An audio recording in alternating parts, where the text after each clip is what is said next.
Hello student, I am Vijendra. आज हम basics of mathematics में करेंगे कोऑर्डिनेट ज्योमेट्री के बारे में।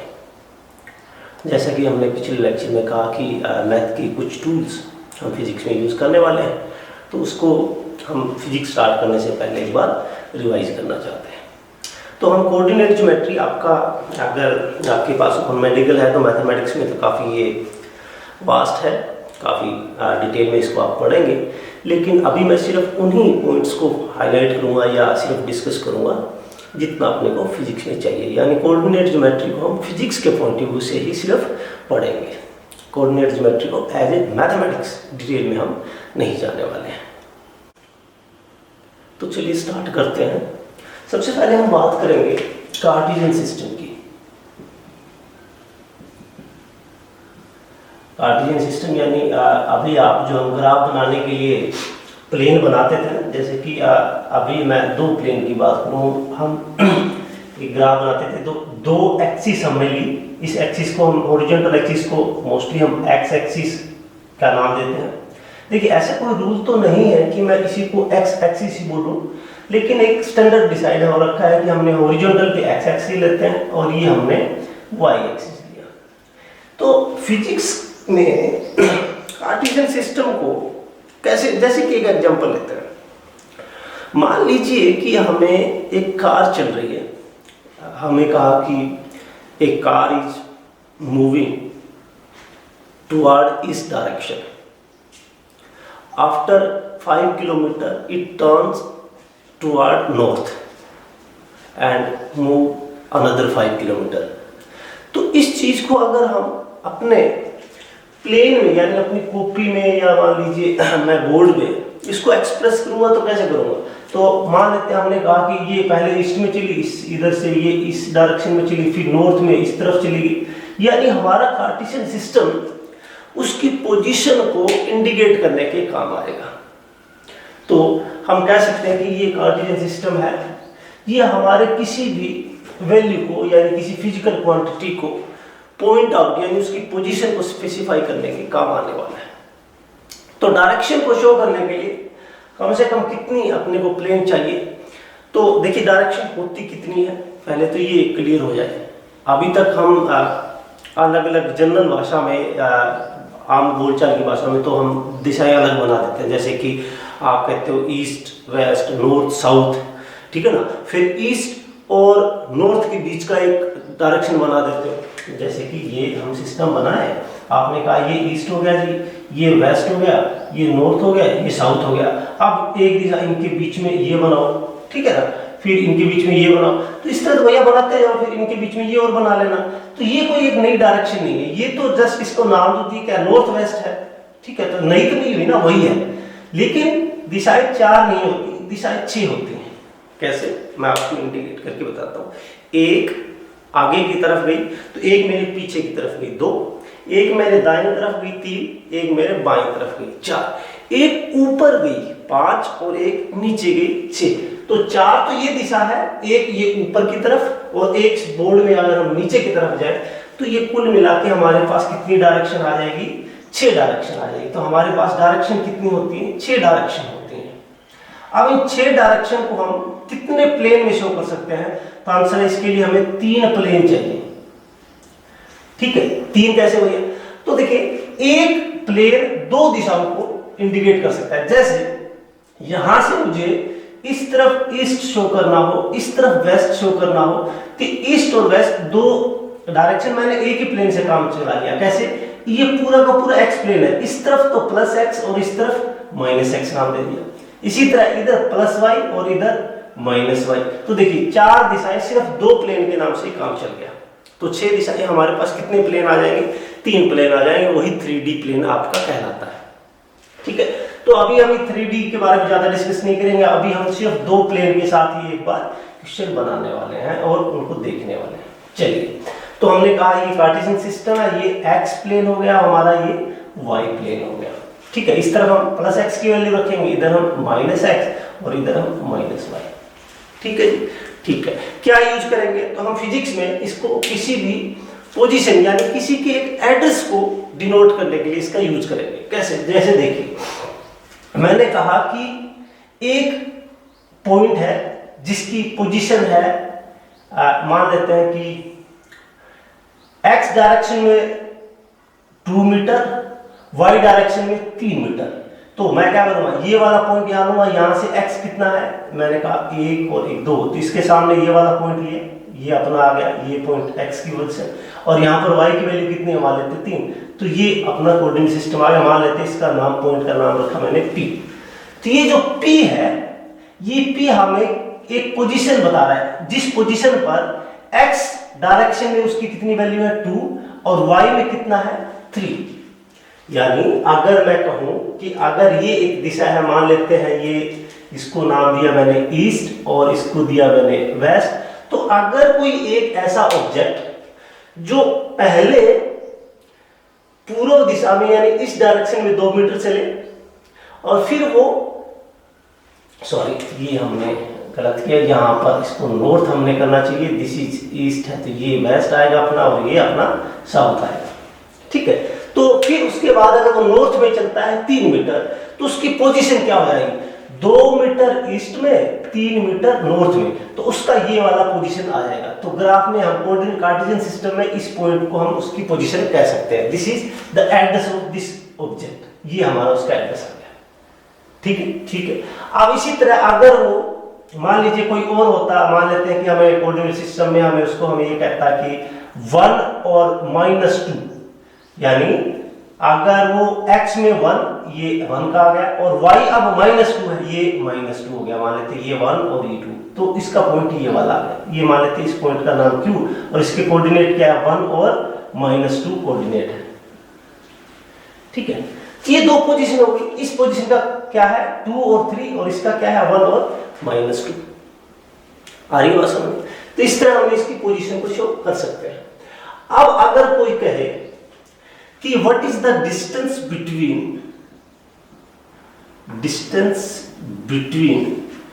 P एंड Q कैसे निकालेंगे, ये एक हमारे लिए इंपॉर्टेंट चीज आ जाएगा। ये आपने पहले डिनोट किया हुआ है, ग्राफ में आप वैल्यू पुट करते थे, ये कोई आपके लिए नई चीज नहीं है।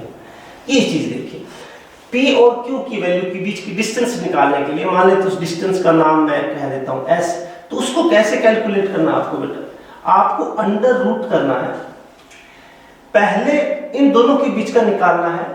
तो आपको क्या करना होता है, जिसके बीच का निकालना है, फाइनल पोजीशन मान लेते हैं Q है, इनिशियल पोजीशन हमारी P थी, तो आपको क्या करना है, कोऑर्डिनेट जो सिस्टम है ये वाला, इसको नाम दे देता हूं मैं, मान लेते हैं ये x2 है और ये y2 कोऑर्डिनेट था, इसी तरह इसका नाम मान लेते हैं x1 और इसका नाम मान लेते हैं y1। ये तो वैल्यू दी है मैंने, ये कोई एक अलजेब्रिक नाम दे दिया, कुछ भी वैल्यू हो सकती है।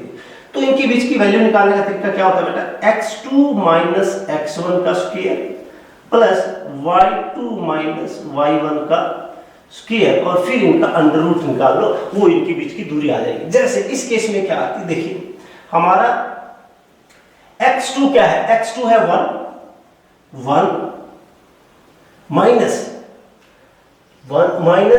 x1 क्या था 2, 1 - 2 का होल स्क्वायर प्लस, अब y2 क्या है, y2 है -2 माइनस, अब देखिए ये विद साइन वैल्यू पुट करना है, y की वैल्यू -2 थी तो मैंने -2 ली, अब ये ऑपरेशन का माइनस है, ऑपरेशन का y पुट कर रहा हूं, और y1 की वैल्यू क्या है 3 और इसका स्क्वायर, तो देखिए आंसर क्या आ जाएगा, अंडर रूट, ये क्या बचा 1 - 2 1 प्लस ये क्या देखिए -2 - 3 -5 हो जाएगा, -5 का स्क्वायर दैट इज 25, ठीक है। तो आंसर हमारा क्या आ जाएगा, अंडर रूट 26, ये हमारा आंसर आ जाएगा। यानी इन दोनों के बीच की दूरी क्या आ जाएगी, ये वाली आ जाएगी।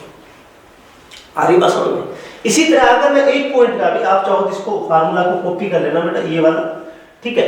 अगर आपको ये कहे कि ये वाला जो पॉइंट होता है, ये कार्टेशियन सिस्टम दो प्लेन जहां पे इंटरसेक्ट करते हैं, वो वाला पॉइंट हमारा कहलाता है भैया ओरिजिन, ये हमारा ओरिजिन है। ओरिजिन पर दोनों की वैल्यू क्या होती है 0 0। अब कोई पूछे आपसे कि पॉइंट P की कितनी दूरी है, ये वाली दूरी कितनी है, ठीक है। तो मान लेते हैं P के कोऑर्डिनेट थे x1 और y1, जो कि हमने यहाँ पर वैल्यू ले ली 2 और 3, कुछ भी हो सकती थी। तो देखिए ये O मान लेते हैं, इस पॉइंट का नाम मैंने O रखा, OP की दूरी कितनी होगी, मान लेते हैं वो दूरी होगी r1, ठीक है। तो उसका फार्मूला वही under root, final value, final कहां पहुंचे x1 पर x1 माइनस इनिशियल वैल्यू यहां पर x क्या थी 0 का स्क्वायर प्लस y2, यानी कोऑर्डिनेट सिस्टम में फाइनल कोऑर्डिनेट x प्लेन का माइनस इनिशियल कोऑर्डिनेट x का प्लस फिर y का कोऑर्डिनेट दोनों माइनस करना है, फिर स्क्वायर कर देना है। अब देखिए फाइनल कोऑर्डिनेट y का क्या है y1 और इनिशियल कोऑर्डिनेट क्या था, कहां से चला था 0 से, तो ये 0 ये स्क्वायर लो जी आगे वैल्यू। यानी अगर मैं r1 इस एग्जांपल की बात करता तो वैल्यू क्या आती है बेटा, देखिए यहां पर x क्या है 2 माइनस 0 प्लस और y क्या है 3 माइनस 0, तो ये देखिए क्या हो जाएगा 4 प्लस 9 यानी अंडर रूट 13 आंसर आ जाता। ठीक है, ये हमारा यानी डिस्टेंस फ्रॉम ओरिजिन ये कितनी आएगी वो आ जाएगी। इसी तरह इसकी भी निकाल सकते हैं आप, ये भी निकाल सकते हैं, मैंने ये भी निकाल के दिखा दी। अरे बस तो दो कोऑर्डिनेट दो पॉइंट अगर हमें डिफाइन है, उनको डिफाइन कैसे करना है ऐसे। अगर ये तीसरा प्लेन होता तो तीसरा प्लेन भी कर देते, तो मैं अब एक जनरल फार्मूला बना देता हूं। जनरल फार्मूला क्या बना, डिस्टेंस बिटवीन टू पॉइंट्स कैसे निकालेंगे। लेट से वो डिस्टेंस आएगी r, इसका मैग्नीट्यूड डिस्टेंस की बात कर रहे हो, मैग्नीट्यूड की बात कर रहे हैं, वेक्टर की बात नहीं कर रहे। अंडर रूट आपको क्या करना है, पहले x कोऑर्डिनेट का फाइनल कोऑर्डिनेट माइनस x का इनिशियल कोऑर्डिनेट का माइनस करो, स्क्वायर कर दो, प्लस अगर y कोऑर्डिनेट है तो y का फाइनल कोऑर्डिनेट माइनस y का इनिशियल कोऑर्डिनेट स्क्वायर कर दो, प्लस इसी तरह अगर तीसरा प्लेन यानी z प्लेन भी होता तो हम z2 माइनस z1 और इसका स्क्वायर कर देते, हमारे पास डिस्टेंस आ जाती। एक बार फिर से एक एग्जांपल लेता हूं, मान लेते हैं ये हमारा कार्टेशियन सिस्टम, मान लेते हैं ये ओरिजिन है, ये x प्लेन हो गया, ये y प्लेन हो गया। आपको कहा कि पहले एक बॉय है वो यहां से 200 मीटर चला, मान लेते हैं ये 100, ये मान लेते हैं 100-200 करेंगे तो ज्यादा वैल्यू बड़ी होगी, मैं छोटा कर लेता हूँ, ये 2 मीटर चला मान लेते हैं, ये 2 मीटर पहले इस दिशा में चला, उसके बाद वो 4 मीटर इधर चला, ये 4 मीटर इधर चला, तो ये फाइनली यहां पहुंच गया। इसके कोऑर्डिनेट क्या आ गए, 2x में चला और 4 फिर y में चला, यहां पहुंच गया। अब उसके बाद कोई कहे कि इसके बाद वो पहुंचा, मान लेते हैं कि यहां पर पहुंच गया, यहां पर ये कोऑर्डिनेट क्या होगा, यहां पर x माइनस में मान लेते हैं ये -2 और 4, y में 4, y ये सीधा चल के यहां से ये यहां पर आ गया, मान लेते हैं यहां पर, ठीक है, ये -2 और 4। अब बताओ ये पहले था P पॉइंट पर, अब आ गया ये Q पॉइंट पर, तो हमें अगर निकालनी हो कि P से Q की दूरी क्या है, हमें डिस्टेंस निकालनी है किसके बीच की, P से Q की, ठीक है।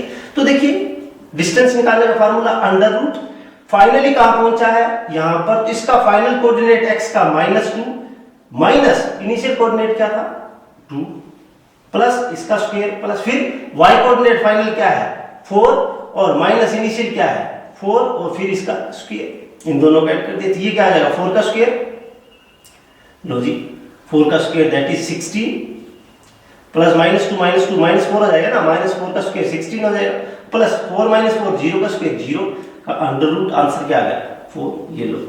और ये देख लो यहां से यहां की ये दूरी कितनी होनी थी, ये 2 ये रहा 2 ये रहा, तो टोटल कितनी है 4, ये देखो वेरीफाई हो गई, ये अपना फार्मूला सही है, समझ में। तो फिजिक्स में हम कार्टेशियन सिस्टम में किस तरह पोजीशन को इंडिकेट करना है, किस तरह फिर इन दोनों पोजीशन के बीच की अपने को वैल्यू कैलकुलेट करनी है, ये हमारे समझ में आ गया, ठीक है। तो ये टेक्निक आपको लगाना है। चलिए अब हम बात करते हैं इक्वेशन ऑफ स्ट्रेट लाइन की। अगर एक कार्टेशियन सिस्टम है और अगर इसमें हमारी कोई वैल्यू हम पुट करेंगे, किसी भी चीज की वैल्यू पुट करेंगे, अगर उन कोऑर्डिनेट्स को अगर मिलाने पर हमें एक स्ट्रेट लाइन मिली, एक सीधी रेखा बनती है, जैसे कि अब स्पीड टाइम ग्राफ बनाते थे 9th क्लास में, है ना, वेलोसिटी टाइम ग्राफ बनाते थे, और उसके अलग अलग कोऑर्डिनेट्स यानी अलग अलग पॉइंट्स मान लेते हैं कि एक पॉइंट ये है, एक पॉइंट ये है, एक पॉइंट ये है, और इन पॉइंट को अपन ने मिलाया और ये एक स्ट्रेट लाइन बनी, ठीक है ना। अगर हमारा कार्टेशियन सिस्टम में किसी कोऑर्डिनेट्स को मिलाने पर इस तरह एक स्ट्रेट लाइन आती है, तो इस स्ट्रेट लाइन की क्या खास बात होती है, इसकी कैसे पहचान करेंगे, उसके बारे में थोड़ा सा हम पढ़ते हैं। तो ये जो स्ट्रेट लाइन बनेगी बेटा, एक तो इसकी इक्वेशन कैसी होगी, उसका एक फिक्स नियम है। उसकी इक्वेशन का फॉर्मेट ये होगा y equal to mx plus c। यहां पर m और जो c है, m और जो c है वो क्या है, कांस्टेंट वैल्यू है, ठीक है। और y and x as you know, इस कार्टेशियन सिस्टम में x की वैल्यू और y की वैल्यू को रिप्रेजेंट करते हैं, ठीक है। जैसे कि एक एग्जांपल लेते हैं, अगर मैं कहूं कि y equal to 2x plus 3 है, यहां पर देखो m की वैल्यू कितनी है भैया 2 और c की वैल्यू कितनी है 3। अगर ये है एक इक्वेशन है, एक रिलेशन है x और y के बीच में, अगर इन वैल्यूज को अगर मैं इस कार्टेशियन सिस्टम में पुट करूं तो मुझे एक स्ट्रेट लाइन मिलनी चाहिए। चलो बनाते हैं इसकी वैल्यू। तो एक लाइन को ड्रॉ करने के लिए कम से कम कितने पॉइंट चाहिए, 2 पॉइंट तो चाहिए।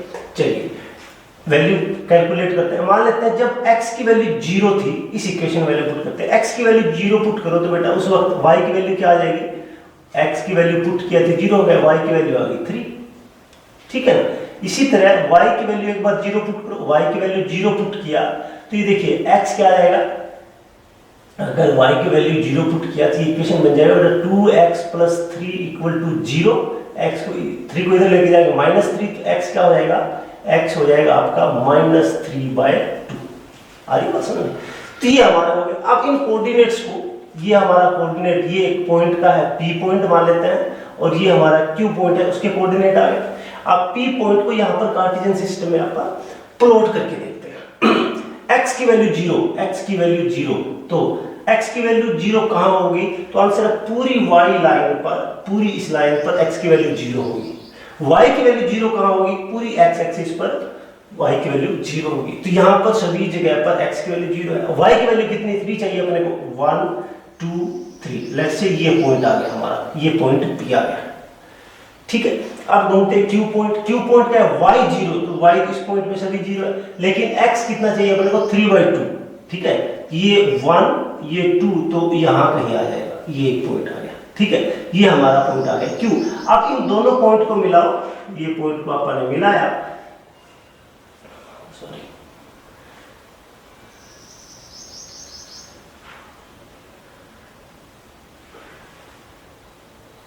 ठीक है, ये अपना पॉइंट P और ये पॉइंट Q, और इन दोनों पॉइंट को मिलाओ और इस लाइन को आगे बढ़ा दो। आपको पता है लाइन का कोई एंड होता नहीं, ये आगे बढ़ जाएगी। अब ये लाइन जो स्ट्रेट लाइन आगे बढ़ रही है, इसके किसी भी पॉइंट को ले लीजिए। अगर इस पॉइंट पर मैं कोऑर्डिनेट सिस्टम देखूं, अगर यहाँ पर इसके कोरोस्पोंडिंग में यहाँ पर x की वैल्यू देखता हूँ और यहाँ पर इसके कोरोस्पोंडिंग में y की वैल्यू देखता हूँ, तो ये कोऑर्डिनेट भी इस इक्वेशन को सेटिस्फाई करेगा। भले आप यहाँ पर ये जो x की वैल्यू है, x की वैल्यू पुट करो, यहाँ पर इसके हिसाब से x की वैल्यू पुट की, तो आप देखेंगे y की वैल्यू बिल्कुल यही आएगी, ठीक है। तो ये है हमारी स्ट्रेट लाइन की इक्वेशन। स्ट्रेट लाइन होगी तो इसकी इक्वेशन ये वाली बनेगी। आई बात समझ में। चलिए अब इसमें कुछ और चीजें मैं आपको दिखाता हूं, कुछ और। देखिए यहाँ पर जो ये m है, ये m हमारा क्या होता है, स्लोप ऑफ लाइन होता है, स्लोप ऑफ लाइन होता है। ये m जो वैल्यू है हमें इसका स्लोप देगा, ठीक है। और ये जो c है, c हमें बताएगा पॉइंट ऑन y एक्सिस। ये हमें कार्टेशियन में y एक्सिस में वो लाइन है वो कहाँ कट करेगी, वो वैल्यू हमें c से पता चल सकती है। जैसे एक मिनट मैं बताता हूँ। जैसे मैंने एक इक्वेशन और लिया y इक्वल टू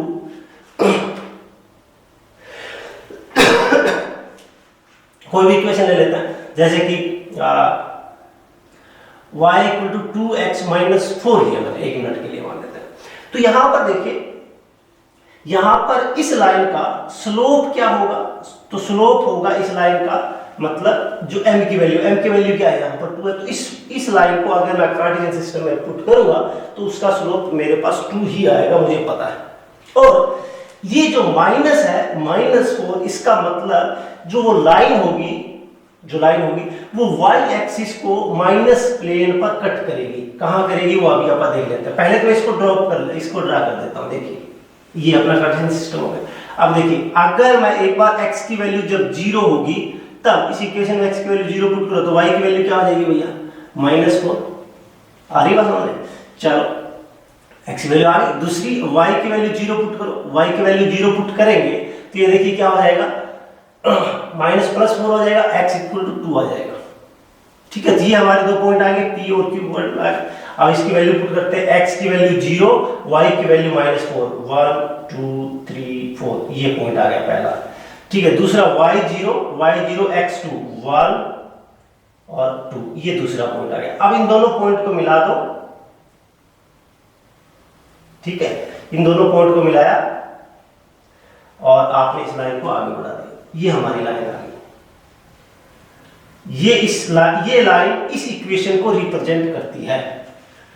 ठीक है, भले आप इसके वेरीफाई कर सकते हैं कहीं भी इस वैल्यू को। ठीक है, अब इस लाइन का स्लोप, तो हमने 9th 10th में पढ़ा था स्लोप का फार्मूला क्या होता है। स्लोप को हम ट्रिग्नोमेट्री लैंग्वेज में टेंजेंट थीटा के बराबर कहते हैं, और टेंजेंट थीटा का मतलब है change in perpendicular distance divided by change in horizontal line. ठीक है ना, ये परपेंडिकुलर डिवाइडेड बाय दिस। तो जैसे कि यहां पर इस पॉइंट पर देखना चाहें तो देखिए अगर मैं स्लोप निकालना चाहूं तो यहां पर ये अगर थीटा निकालो तो इस लाइन का स्लोप आ जाएगा। अगर ये थीटा स्लोप देखना, टेंजेंट थीटा, टेंजेंट क्या होता है, परपेंडिकुलर डिवाइडेड बाय बेस। तो परपेंडिकुलर यहां पर क्या होगा, तो स्लोप कार्टेशियन सिस्टम में स्लोप ये वाला क्या होगा, ये वैल्यू क्या है, तो आंसर है चेंज इन y। तो ये देखिए यहां पर वैल्यू क्या थी, ये वैल्यू क्या है हमारी y2 माइनस यहां पर वैल्यू क्या थी, दैट इज y1। ये देख लो y1 की वैल्यू क्या थी, -4। तो यहां पर y2 minus y1 divided by ये वाली वैल्यू क्या है, this is x2 minus x1। तो ये हमारा स्लोप आएगा। इस लाइन में देखते हैं हमारा यहां पर स्लोप देखिए कितना है। अगर ये फार्मूला लगाते हैं तो यहां से यहां y2 की वैल्यू क्या है, y2 की वैल्यू यहां पर है 0। y2 की वैल्यू देख लो, q पॉइंट है ना अपना y2, ये q है, सेकंड पॉइंट था, ये अपना फर्स्ट पॉइंट था। तो y2 की वैल्यू क्या है, 0 माइनस y की वैल्यू 1 की वैल्यू क्या थी, -4। ये लो -4 divided by x2 minus x1। x2 क्या है, यहां पर देखो x2 की वैल्यू क्या है, ठीक है, x2 की वैल्यू यहां पर 2 थी, 2 माइनस x1 की वैल्यू कितनी है, दैट इज 0। तो आंसर देखिए -+4 डिवाइडेड बाय 2, ये देखो आंसर क्या आ गया 2।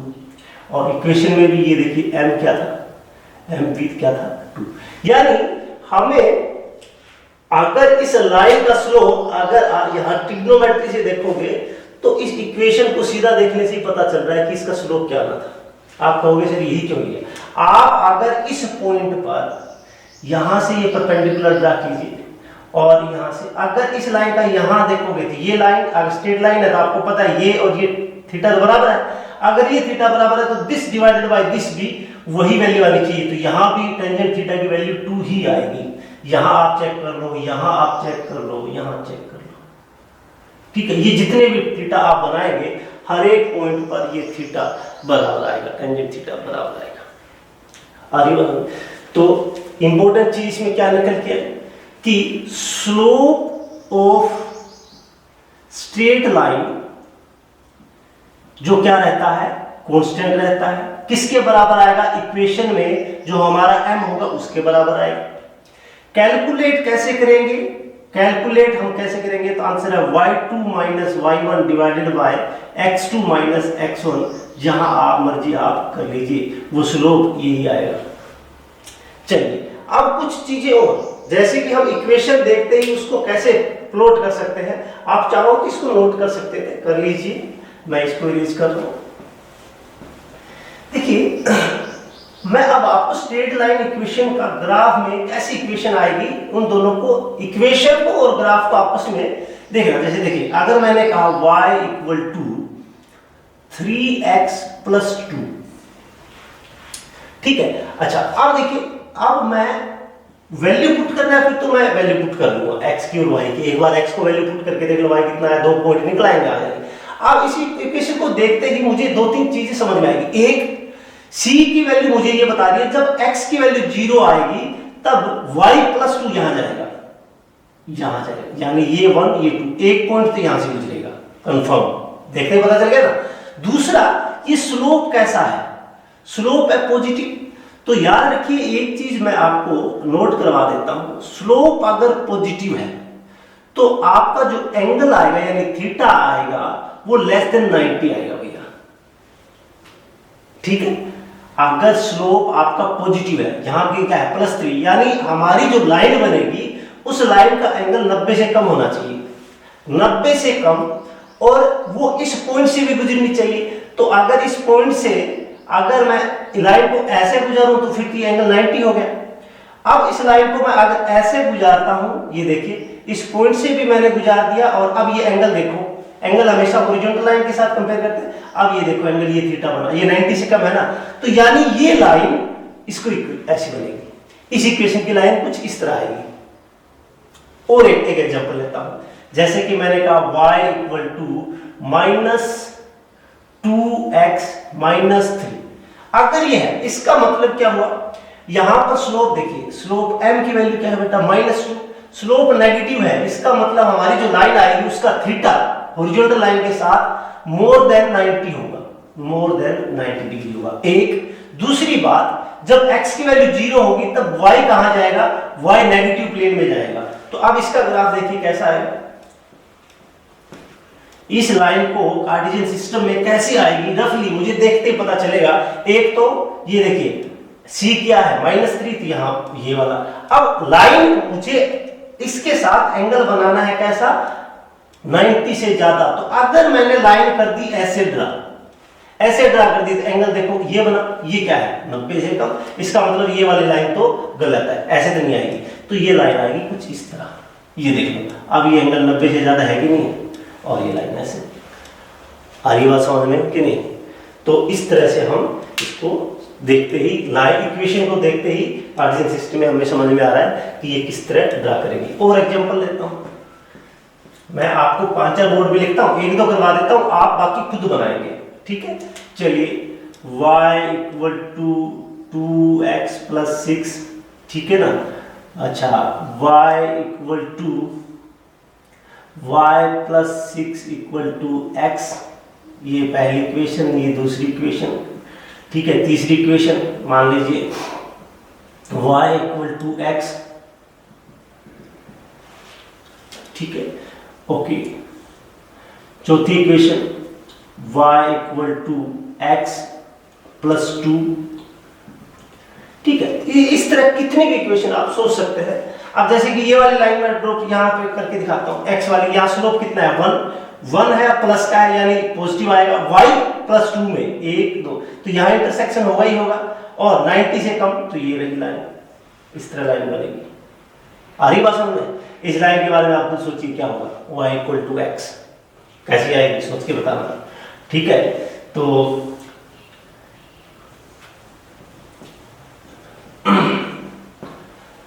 अच्छा, ये वाली इक्वेशन बनानी है तो ये भी देखिए यहां पर सोचना है, मैं ये नहीं ड्रॉप कर रहा, ये खुद बनानी है आपको, ठीक है। मैं ये कुछ डाउट छोड़ रहा हूं आपके लिए ताकि आप खुद समझ सके कि किस तरह लाइन ड्रॉ करते हैं। तो ये हमारा कोऑर्डिनेट सिस्टम में स्ट्रेट लाइन की इक्वेशन को ड्रा करने की टेक्निक है, ठीक है। कि किस तरह हम इक्वेशन देख के पता कर सकते हैं, अगर ये ऐसी इक्वेशन हमें दिखती है तो इसका मतलब ये कैसी आएगी, ये स्ट्रेट लाइन आएगी। या लाइन देख के हमें ये पता चल जाएगा कि c की वैल्यू कैसी है। और देखिए जैसे कि एक बार फिर मैं, ठीक है, ये मैंने लाइन ड्रॉ की, तो ये लाइन ड्रॉ करने से मुझे स्पष्ट पता चल रहा है यहाँ पर c की वैल्यू क्या है, c की वैल्यू एक पॉजिटिव है, और यहाँ पर थीटा है वो मोर देन 90 है। आ रही बात समझ में। तो ये कुछ वैल्यूज हैं, तो इसका इक्वेशन कुछ इस तरह होगा c। अब m की वैल्यू जो है मोर देन 1 यानी -mx प्लस c, प्लस की c आएगी, इस तरह की इक्वेशन इसकी कुछ बनेगी। बाकी मैं इसको कैलकुलेट करके बाकी और चीजें भी बता सकता हूँ। आ रही बात समझ में। तो इस तरह आपको ये कोऑर्डिनेशन सिस्टम अपने काम आएगा। फिजिक्स में कहाँ यूज होगा? फिजिक्स में हम जब ग्राफ प्लॉट करेंगे तो अपने को पता चलेगा। जैसे अगर हमने कहा कि एक कार है, उस कार की डिस्टेंस ट्रेवल जो है वो टाइम पर कुछ इस तरह डिपेंड करती है। मान लेते हैं 3t+2 डिस्टेंस कितनी ट्रेवल की कार ने। जैसे कि इस इक्वेशन के हिसाब से जब टाइम 0 था तब कार कितनी दूर चलेगी? कार की डिस्टेंस आ गई, 0 पुट करो, कार की डिस्टेंस आ गई 2 मीटर। 1 सेकंड बाद कार कहां चली जाएगी? तो डिस्टेंस देखो 3 पुट किया इसको तो 3+2 5 मीटर दूर चली जाएगी। अब t 2 सेकंड यानी डिस्टेंस कितना हो जाएगा? 3 2 जा 6 + 8 मीटर। ये तो वैल्यू हम कैलकुलेट इस इक्वेशन के हिसाब से करते हैं। अगर कार्टेशियन सिस्टम में इसका xt ग्राफ यानी डिस्टेंस टाइम ग्राफ अगर मैं बनाऊं, डिस्टेंस टाइम ग्राफ बनाऊं, तो देखिए x प्लेन पे क्या है? टाइम है, और y प्लेन में क्या है? डिस्टेंस। तो ये दो वेरिएबल का रिलेशन बताने वाला ग्राफ हो गया। अब इसकी इक्वेशन कैसे आएगी? तो यहां देखो, ये y रहा, ये x रहा, तो इसका स्लोप 3 आएगा। और c क्या है? यहां पर इस इक्वेशन को देख के पता चल रहा है ये एक स्ट्रेट लाइन की इक्वेशन है, तो यहां पर स्लोप क्या है? 3 है, और c की वैल्यू क्या है? +2 है। तो देखिए 1 2 ये आ गया। अब स्लोप प्लस है तो ये लाइन आएगी इस तरह कुछ लेस देन 90 एंगल पे, ये लाइन कुछ इस तरह आएगी। ठीक है, तो ये आपका आंसर आएगा। तो यहां से t से 0 से पहले स्टार्ट नहीं करनी थी ये लाइन, ब्लॉक इससे पीछे हमें चाहिए नहीं, टाइम 0 से स्टार्ट हुआ है, तो इसका ग्राफ कुछ इस तरह आएगा। ये डिस्टेंस टाइम ग्राफ ऐसे आएगा। मैंने इक्वेशन देखते मेरे को पता चल गया। ठीक है ना? तो ये हम सोच सकते हैं इक्वेशन से हमें फायदे होंगे। ये ग्राफ के क्वेश्चन आते हैं उसमें यूज करना होता है। हमें इक्वेशन देख के पता चलना चाहिए कि ये पैराबोला है कि क्या है, वो आगे बताऊंगा। अभी हम पैराबोला, सर्कल, एलिप्स इनकी इक्वेशन और करेंगे। आज सिर्फ मैंने स्ट्रेट लाइन की इक्वेशन के बारे में थोड़ा सा जानकारी आपको दी है। आज के लिए इतना ही, धीरे धीरे करते हैं। Have a nice day.